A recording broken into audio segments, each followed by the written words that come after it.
মা, তোমার সঙ্গে আমার কিছু কথা ছিল, না করা যাবে না বলে দিলাম। এই সকালবেলা তুই আবার কি কথা বলবি বলতো?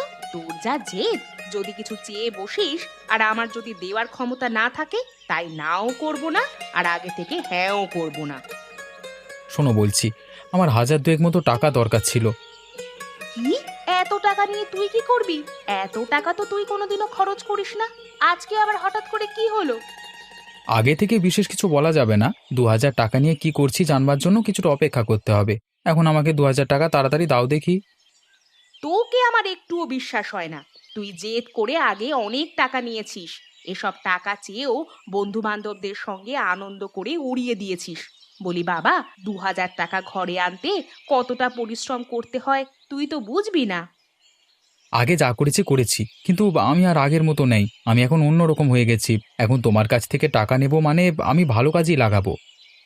তোর সেই ভালো কাজটা কি, সেটা আমাকে বলে গেলে তো খুব ভালো হতো। ভালো কাজ আগে থেকে লোককে বলতে নেই। যদি আগে থেকে লোককে বলে দেওয়া হয় তাহলে সেই কাজ কোনোদিন উদ্ধার হয় না, নজর লেগে যায়। তুমি এখন তাড়াতাড়ি দাও না টাকাটা, আমার দেরি হয়ে যাচ্ছে। এই নে বাবা, তোর জেদের কাছে তো আমি কোনোদিন না করতে পারি না। এই নে তোর 2,000 টাকা। এই টাকাটা ঘরে আনতে আমার 2 মাস সময় লেগেছিল, তাই যেখানে খরচ করবি একটু ভেবে চিন্তে খরচ করিস। আরে হ্যাঁ হ্যাঁ, একদিন এমন সময় আসবে, দেখবে এই 2,000 টাকা একদিনই ঘরে আসছে। চলো, আমি এখন এলাম। রান্না বান্না করে রেখো, ফিরে এসে ভাত খাবো।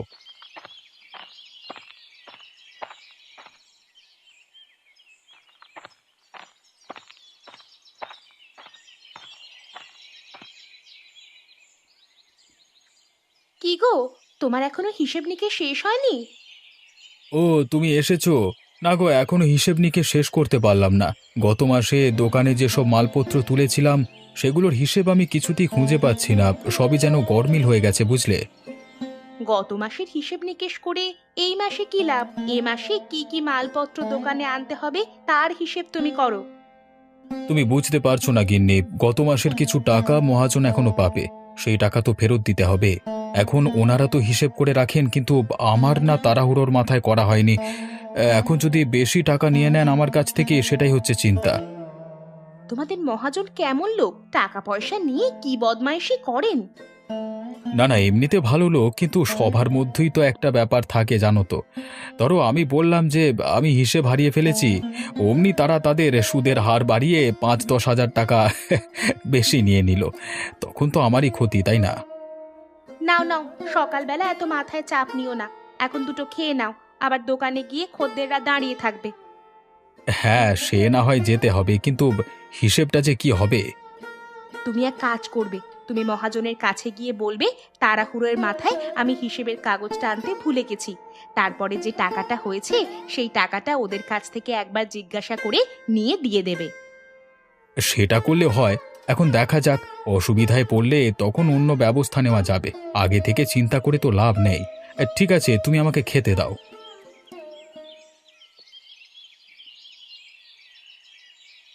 কি দেখে যে আমার বাবা তোমার সঙ্গে বিয়ে দিয়েছিল কে জানে। কোথায় আমার বাপের বাড়ির পাকা বাড়ি আর কোথায় তোমার এই টালির চালের মাটির বাড়ি। জীবন যেন একেবারে শেষ হয়ে যাচ্ছে এখানে। গিন্নি, অমন করে বলছো কেন তুমি? শুধু বাড়িটাই দেখলে? তোমার 4 বোনের মধ্যে তোমার সঙ্গে তোমার বাবা যে কেমন ব্যবহার করতো সেটা তুমি কি ভুলে গেছো? ওখানে পাকা বাড়িতে থাকলেও তুমি তোমার বাড়ির চাকর হয়ে থাকতে, আর এখানে তুমি বাড়ির রানী হয়ে আছো। বাড়ির রানী না ছাই, কোনো ইচ্ছে আমার পূরণ হয় না। সারাদিন এই ঘরের 4 দেওয়ালের মধ্যে বসে থাকি, ঘরের প্রত্যেকটা কাজ আমাকে করতে হয়। এরকম করে কি জীবন চলে? গিন্নি, তুমি তো ওখানেও বাড়ির সব কাজ করতে, তখন তোমার অসুবিধা হতো না? সত্যি, একটা নরক থেকে তোমাকে উদ্ধার করলাম, আর তুমি আমাকে আজকে কথা শোনাচ্ছ? নরক থেকে উদ্ধার করে আবার নরকে এনে ফেলেছো। শোনো, এরকম করে যদি আমাকে থাকতে হয় তাহলে কিন্তু আমি আমার বাপের বাড়ি আবার চলে যাব। তখন কিন্তু তুমি দেখবে। বাপের বাড়ি গিয়ে কি করবে? সেখানেও তো তোমার বাবার চ্যাটাং চ্যাটাং কথা শুনতে হবে। তা সেখানে যদি যাওয়ার ইচ্ছে হয় তাহলে যাও, তবে ভেবে যেও, যেখানে মান সম্মান নেই সেখানে না যাওয়াই ভালো। সম্মানের কথা তুমি আমাকে শোনাতে এসো না, হ্যাঁ? এই গ্রামে তোমার খুব সম্মান না? তুমি তো কোনো কাজকর্ম করো না, বেকার হয়ে ঘুরে বেড়াও। সামর্থ্য আছে আমাকে ভালো মন্দ খাওয়ানোর, ভালো মন্দ দেওয়ার? আমি মানছি আমার হাতে এখন কোনো কাজকর্ম নেই, তোমার কোনো ইচ্ছেটাই আমি ভালো করে পূরণ করতে পারি না। কিন্তু গিন্নি, আমি যতটুকু পারি ততটুকু করবার চেষ্টা করি, যাতে তুমি ভালো থাকো। তোমাকে ভালো রাখাই আমার একমাত্র উদ্দেশ্য। নাটক দেখলে বাঁচা যায় না। এখন যাও তো, চোখের সামনে থেকে দূর হয়ে যাও। সকালবেলা তোমার মুখ দেখতে আমার ইচ্ছে করে না। তুমি আমাকে এত বড় কথা বললে গিন্নি, বেশ, তবে আমি এখান থেকে চলে যাচ্ছি।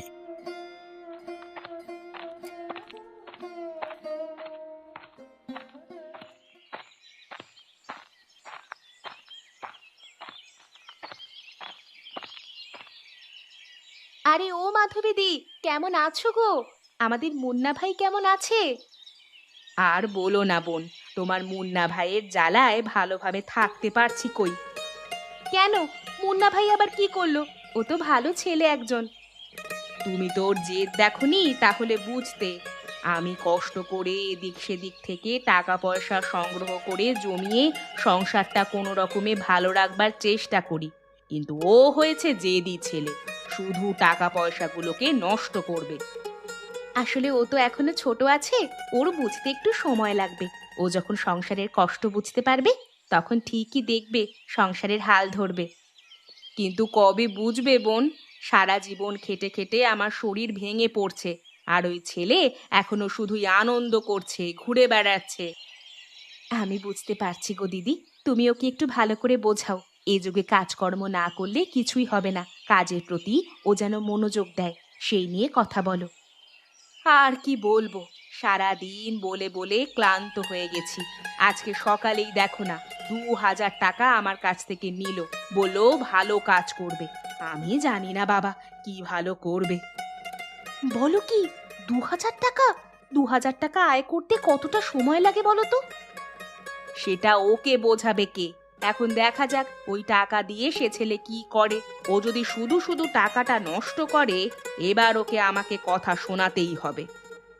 না না দিদি, ওই কাজ করো না। জেদি ছেলেদের কথা শোনানো হলে তারা আরো বেঁকে বসে। তুমি ভালো করে বুঝিও, যতই হোক তোমারই তো ছেলে। আমার পরিবারের কেউ তো ওরকম জেদি ছিল না গো। ও যে কেন এমনটা হলো জানি না। ঠিক আছে বোন, তাহলে আমি গেলাম এখন।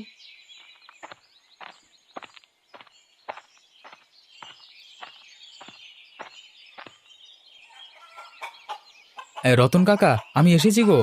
বাবা, তোমার খামারে তো দেখছি অনেক মুরগি। সে কি রে, সকাল হতে না হতেই তুই চলে এসেছিস? আমি তো ভাবলাম তুই আসবি না। না কাকা, তোমাকে তো আমার পরিবারের অবস্থা বলেছি। আমি যদি এই সুযোগটা কাজে না লাগাই, তাহলে আমার পরিবারের আর্থিক অবস্থা কোনোদিনই ঠিকঠাক হবে না। যাক, তোর মতো ছেলে আর কটা হয় বল? কতজনই বা নিজের পরিবারের কথা ভাবে এই বয়সে।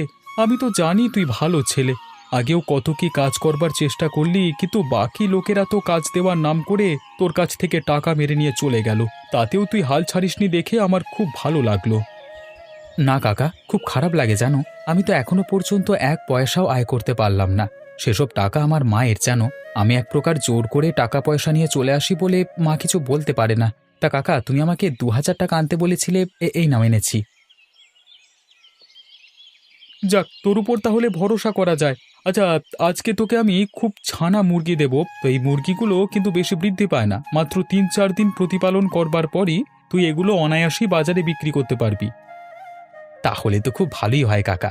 আমি খুব তাড়াতাড়ি ব্যবসাটা শুরু করে আমার মাকে একটু উপহার দিতে চাইছিলাম। হ্যাঁ, সে তো দিতেই হবে। তোর মতো একজন গুণী কর্মঠ ছেলে সারাদিন এই লোকের কথা শুনে বেড়াবে, সেটা তো হতে পারে না। তা তুই আজ থেকে বরং মুরগিগুলো প্রতিপালন করা শুরু করে দে। আচ্ছা কাকা, একটা কথা জিজ্ঞাসা করবার আছে। আমি এই মুরগিগুলোকে ক টাকা দামে বিক্রি করব?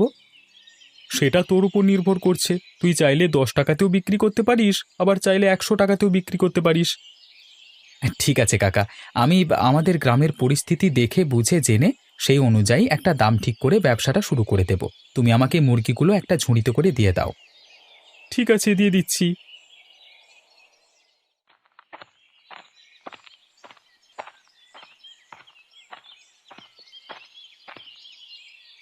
আরে রাকেশ যে, তা কি খবর ভাই? আজকে তোমাকে খুব উদাস বলে মনে হচ্ছে। হ্যাঁ দাদা, মনটা একটু খারাপ সকাল থেকেই। সকাল সকাল গিন্নির কাছে যদি মুখ ঝামটা খেতে হয়, তাহলে কার আর ভালো থাকে মন বলো দেখি। কেন আবার কি হলো? গিন্নি কি বলেছে? ওই আমি কোনো কাজকর্ম করি না, গরিব, এই কারণেই আর কি সারাদিন কথা শোনায়। ভাই, বড়লোক বাড়ির মেয়ে নিয়ে এলে এরকমই হয়। ওই জন্যই বলে কাঁধে কাঁধে সম্পর্ক স্থাপন করতে হয়। আমি বলি কি, তুমি বরং একটা কাজ বা ব্যবসা নিয়ে সারাদিনে ব্যস্ত থাকো, তাহলে এই ধরনের আচরণ তোমার প্রতি অনেকটা কমে আসবে তোমার গিন্নির। কাজ তো আমি করতে চাই দাদা, কিন্তু কাজ কোথায় পাবো বলো? সেই কারণেই তো সারাদিন এদিক ওদিক ঘুরে বেড়াই। হ্যাঁ, বাজারে কাজের খুব অভাব। এই গ্রামে তো আর কোনো কাজ নেই যে লোকে দেবে। তাই জন্যই তো আমি একটা মুদিখানার দোকান খুলে বসেছি। তুমি বরং পাশের গ্রামগুলোতে একটু খোঁজ খবর নিয়ে দেখো। পাশের গ্রাম বা দূরে কাজ করলে তো সে সকালে গিয়ে সন্ধেবেলায় ঘর ফিরতে হবে। তাতে কি হয়েছে? ঘরে বসে গিন্নির মুখ ঝামটা খাবার থেকে তো অনেকটাই ভালো। সারাদিন কাজ করবে, রাত্রিবেলায় ঘরে ফিরবে, আবার সকালবেলায় উঠে কাজে চলে যাবে। তাহলে দেখবে সবকিছু ঠিকঠাক হয়ে যাবে।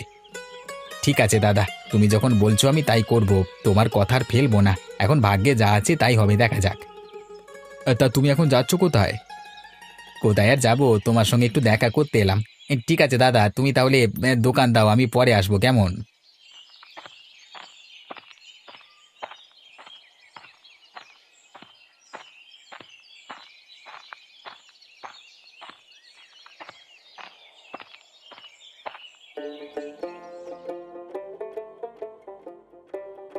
মা, ও মা, দেখে যাও, তোমার জন্য কি নিয়ে এসেছি, দেখে যাও। ও মা, এতগুলো মুরগি তুই কোথা থেকে আনলি? আরে, আমি তোমার কাছ থেকে ২,০০০ টাকা নিয়েছিলাম না, সেই টাকা দিয়েই আমি মুরগিগুলো নিয়ে এলাম। এখন এগুলোকে আমি প্রতিপালন করব, তারপর বিক্রি করে ব্যবসা শুরু করব। সত্যি বলছিস বাবা? এ যে আমার বিশ্বাসই হচ্ছে না। বিশ্বাস না হওয়ার কি আছে? আমি তো তোমার সামনেই মুরগিগুলো নিয়ে এসেছি, এই তো দেখো না। হ্যাঁ বাবা, সে তো দেখতেই পাচ্ছি। এখন এদের খাবার দাবারের জন্য তো ব্যবস্থা করতে হবে, না হলে তো মুরগিগুলো ভালোভাবে বড় হবে না। খাবার দাবার নিয়ে এত বেশি চিন্তা করতে হবে না। এই মুরগিগুলো ৩ থেকে ৪ দিন মাত্র প্রতিপালন করতে হবে, আর আমরা যা খাই সেগুলো দিলেই হবে। সে কি, 3 থেকে 4 দিনের মধ্যে মুরগিগুলো এত বড় বড় হয়ে যাবে? এত বড় বড় হবে না। এই মুরগিগুলোর বাড়বৃদ্ধি বেশি হবে না। মাঝারি সাইজের মুরগিগুলোকে ৩-৪ দিনের ভেতরই বিক্রি করে দিতে হবে। তাই নাকি? তাহলে এগুলো কত দামে বিক্রি করবি? এখনো সেটা আমি ঠিক করিনি। প্রথম প্রথম শুরু করেছি তো। আমাদের গ্রামের লোকজন কত টাকায় মুরগিগুলো পেলে কেনে সেটা তো দেখতে হবে। তারপরে দাম নির্ধারণ করা যাবে। কিন্তু গ্রামের লোকজন জানবে কি করে যে তুই মুরগি বিক্রি করছিস? তুই কি মুরগি নিয়ে ফেরি করতে বেরোবি? না না, ফেরি করতে বেরোবো কেন? আমি এখনই আমার চেনা জানা লোকেদের বলে দিয়ে আসছি যে কিছুদিন পর থেকে আমাদের ঘরে মুরগি পাওয়া যাবে। তাদের যদি প্রয়োজন হয় তাহলে তারা আমাদের কাছ থেকে কিনতে পারে। সত্যি বাবা, আমার খুব ভালো লাগছে যে তুই এবারে টাকাটা খুব ভালো কাজে লাগিয়েছিস। তুমি সেটাই জানো না, আমি আগে তোমার কাছ থেকে যে টাকাগুলো নিয়েছিলাম সেই টাকাগুলোকে ভালো কাজে লাগানোর চেষ্টা করেছিলাম, কিন্তু যারা আমাকে কাজের প্রতিশ্রুতি দিয়েছিল তারা আমার কাছ থেকে টাকা নিয়ে পালিয়ে গেছে। তাই নাকি? এত কিছু হয়েছে, তুই আমাকে বলিসনি তো। তোমাকে বললে তো তুমি টাকা পয়সা দিতে না, সেই কারণেই বলিনি। ঠিক আছে, তুমি থাকো, মুরগিগুলোকে দেখো। আমি বরং একবার গ্রামের সবার সাথে কথা বলে আসি।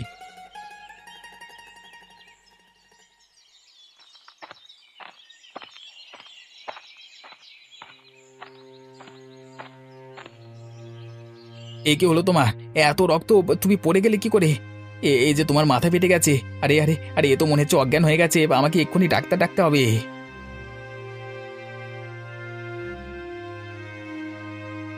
কি বুঝছেন ডাক্তারবাবু? অবস্থা বিশেষ ভালো নয়। শরীরের মধ্যে একদম পুষ্টি নেই। খাওয়া দাওয়া কি ঠিক মতো করে না নাকি? খাওয়া দাওয়া ঠিকঠাকই করে, তবে আমরা গরিব মানুষ তো, হয়তো সেরকম কিছু খাওয়াতে পারি না। শোনো তাহলে বলি, আমার মনে হচ্ছে এর মধ্যে অপুষ্টির একটা রোগ আছে। ঠিকমতো খাওয়া দাওয়া না করালে তার শারীরিক অবনতি হতে পারে।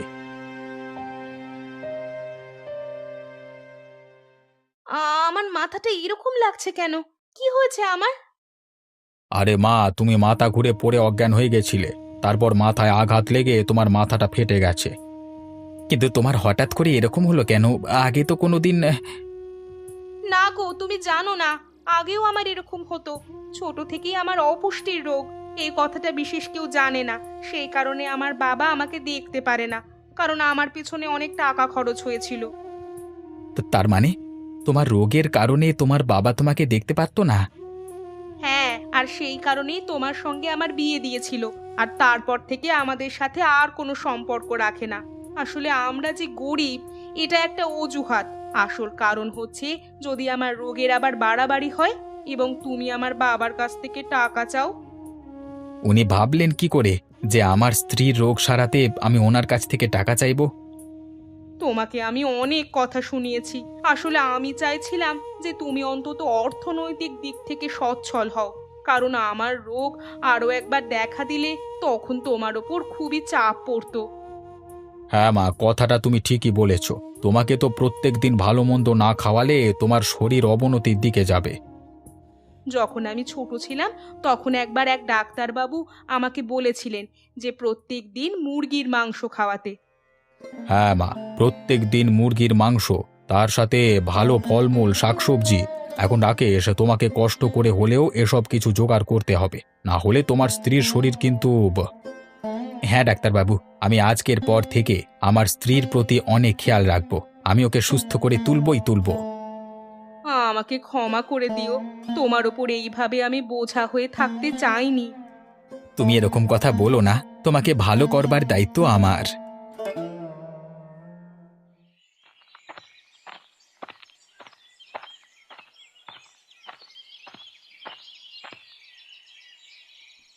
কি গোপাল কাকা, কি করছো? আরে কি করব ভাই, এই যে মুদিখানা নিয়ে বসে আছি। তা তোর কি খবর বল? ভালো খবর বুঝলে, আমি একটা ব্যবসা খুলেছি, নতুন মুরগির ব্যবসা। তোমাদের যদি মুরগির প্রয়োজন হয় তাহলে আমাকে বলো, কেমন? তাই নাকি? আরে এ তো দারুণ কথা। আমাদের গ্রামে অবশেষে একটা মুরগির দোকান হতে চলেছে। হ্যাঁ, আমি ঘরেই এখন প্রতিপালন করছি। ধীরে ধীরে ব্যবসাটা বড় করব, আর মুরগির সাইজও বড় হবে। হ্যাঁ। মুরগির সাইজ বড় হবে মানে? এবারে যে মুরগিগুলো এনেছি সেগুলো মাঝারি সাইজের। এক একটা মুরগির দাম পড়বে প্রায় 20 টাকা করে। 20 টাকা একটা মুরগির দাম? এ যে তাজ্জব ব্যাপার, কারণ বাজারে এক একটা মুরগির দাম প্রায় 170 টাকা কিলো। হ্যাঁ কাকা, সে জানি। সেই কারণেই এই মাঝারি মুরগি। মধ্যবিত্ত এবং গরিব মানুষেরা সকলেই মুরগি কিনে ঘরে খেতে পারে। বাহ, তোর উদ্যোগ দেখে আমি সত্যি খুব অবাক হচ্ছি। না না, চালিয়ে যা।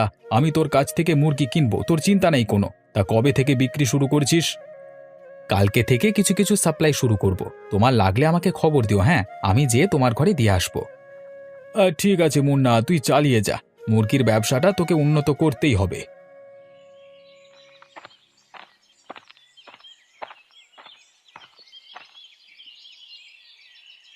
কি রাকেশ কাকা, কেমন আছো গো? কি ব্যাপার, এখানে উদাস হয়ে বসে আছো কেন? আরে ডাক্তারবাবু এখানে কি করছেন?